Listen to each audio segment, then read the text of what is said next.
नमस्कार दोस्तों, डेट है आज की 29 जुलाई 2021। स्वागत है आपका एडिटोरियल डिस्कशन में। दो इश्यूज आज हम डिस्कस करेंगे। पहला तो देखो, सुप्रीम कोर्ट के द्वारा जो 97th कॉन्स्टिट्यूशनल अमेंडमेंट का एक हिस्सा स्ट्राइक डाउन किया गया था, हमने ये इशू डिस्कस किया था कोऑपरेटिव सोसाइटी वाला डिटेल से। 3-4 नए पॉइंट्स हैं तो इस आर्टिकल को डिस्कस करेंगे। दूसरा, जापानीज एजुकेशन सिस्टम से इंडिया को क्या सीखने की आवश्यकता है। यह आर्टिकल काफी ज्यादा अच्छा है, एथिक्स के लिए भी और ऐसे के लिए भी। चलिए डिस्कशन स्टार्ट करते हैं।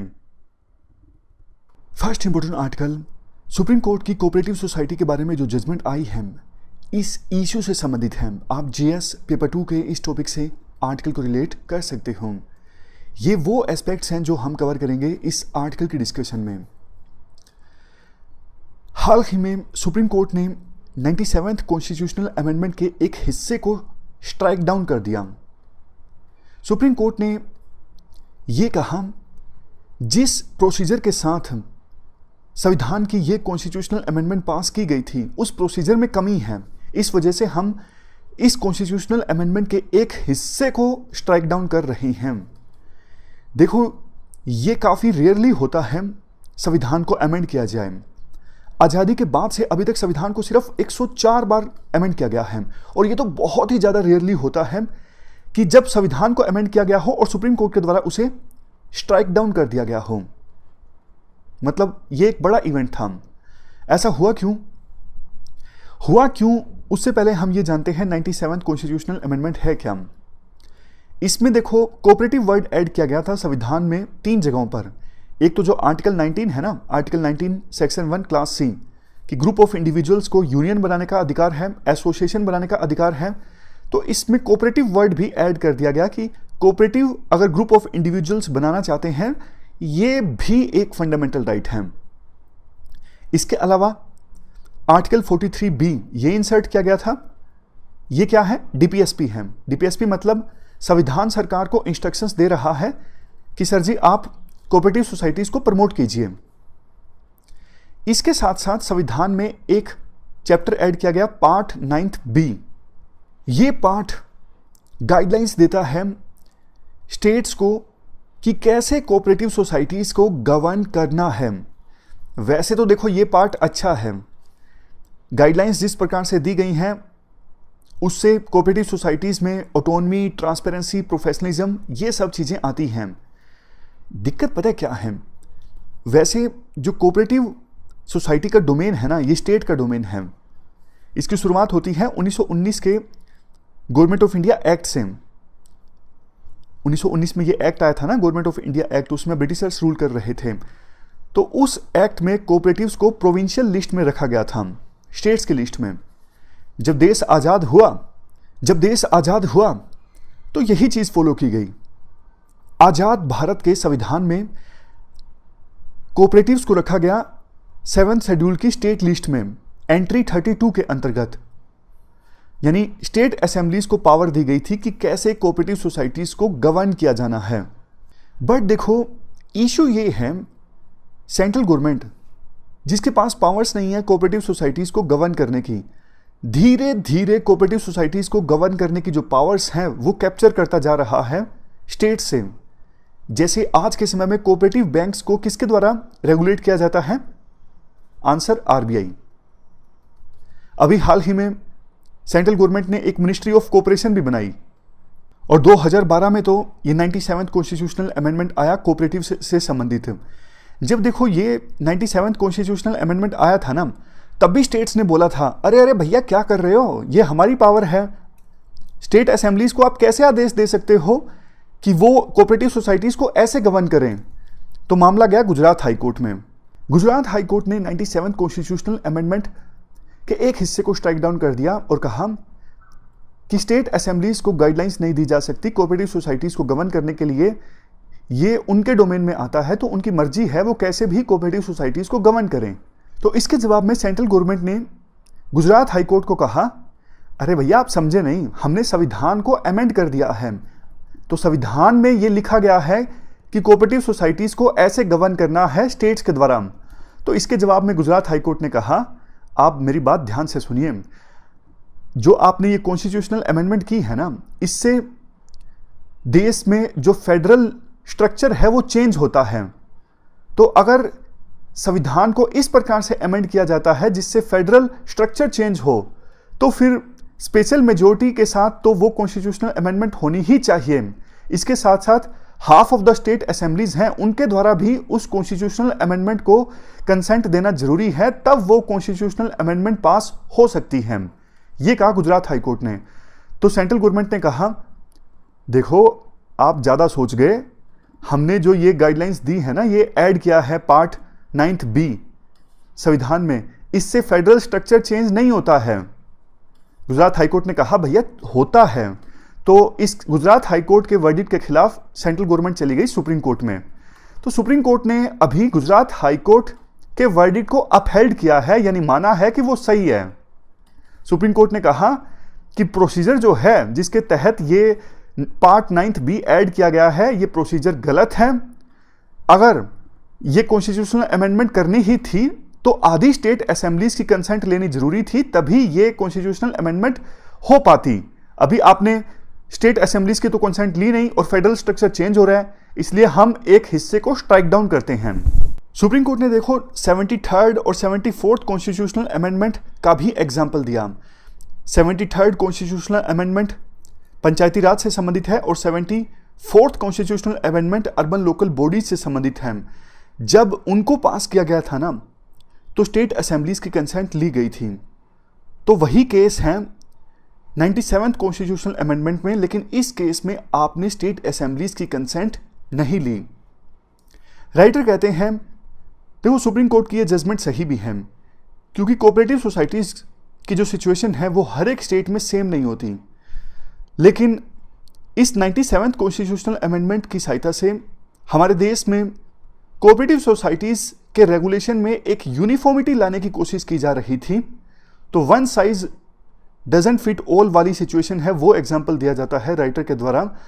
अगर स्टेट अपने हिसाब से कोऑपरेटिव सोसाइटीज को गवर्न करेंगे तो ज़्यादा इफेक्टिव ढंग से वो गवर्न कर पाएंगे। वैसे देखो सुप्रीम कोर्ट ने मल्टी स्टेट कोऑपरेटिव सोसाइटीज को छोड़ दिया है, मतलब पार्ट 9B में कोऑपरेटिव सोसाइटीज को जो गवर्न करने के लिए गाइडलाइंस दी गई है ना, वो मल्टी स्टेट कोऑपरेटिव सोसाइटीज के लिए अभी भी लागू होंगी। मल्टी स्टेट कोऑपरेटिव सोसाइटीज मतलब वो कोऑपरेटिव सोसाइटीज जिनकी मेंबरशिप एक से अधिक स्टेट्स में है। देखो लास्ट में आर्टिकल में ये कहा जाता है, वैसे तो ये कॉन्स्टिट्यूशनल अमेंडमेंट पास हुई थी 2012 में, उस समय यूपीए की सरकार थी।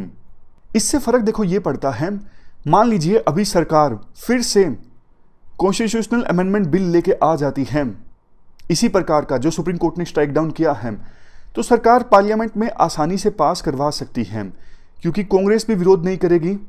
कांग्रेस को पता है अगर हम विरोध करेंगे तो इसका मतलब तो 2012 में जब हमारी सरकार के दौरान ये पास हुआ था तो हमारी गलती थी, इसलिए कांग्रेस भी सपोर्ट करेगी। वैसे बीजेपी के पास पहले से ही सपोर्ट है, 28 स्टेट असेंबलीज में से 18 स्टेट असेंबलीज का सपोर्ट बीजेपी के पास है, तो कांग्रेस की सपोर्ट के बिना भी वो ये बिल दोबारा से पास करवा सकती है पार्लियामेंट से।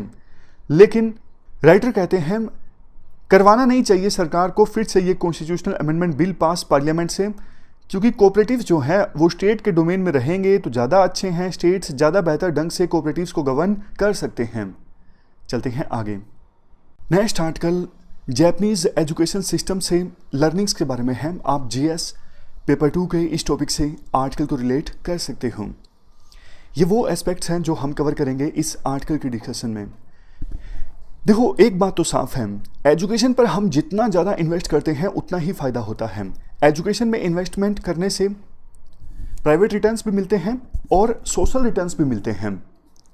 प्राइवेट रिटर्न्स कैसे मिलते हैं?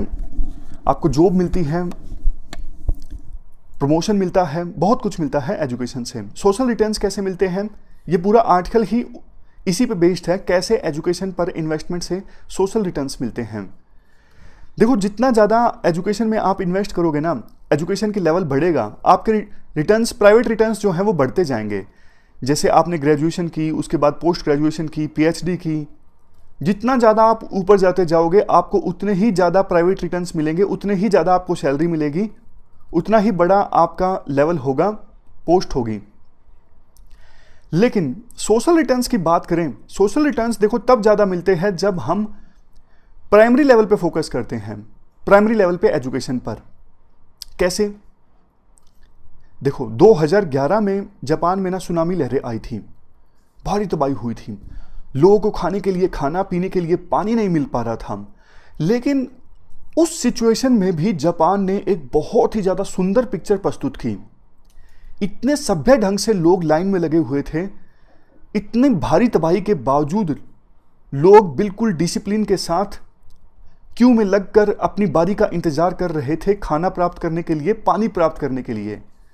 जबकि देखो कई सारे देशों में जब बाढ़ आती है या फिर दूसरी कोई नेचुरल कैलेमिटी आती है ना, कैओस क्रिएट हो जाता है, दंगे स्टार्ट हो जाते हैं रिसोर्सेज को कैप्चर करने के लिए। लेकिन ऐसा कुछ नहीं हुआ जापान में। तो आखिरकार ऐसा क्यों हुआ? देखो 1970s से पहले ना जापान का एजुकेशन सिस्टम सिर्फ एकेडमिक सब्जेक्ट्स पर फोकस किया करता था। ये जो एकेडमिक सब्जेक्ट्स हैं, मैथ, सोशल साइंस, इन पर।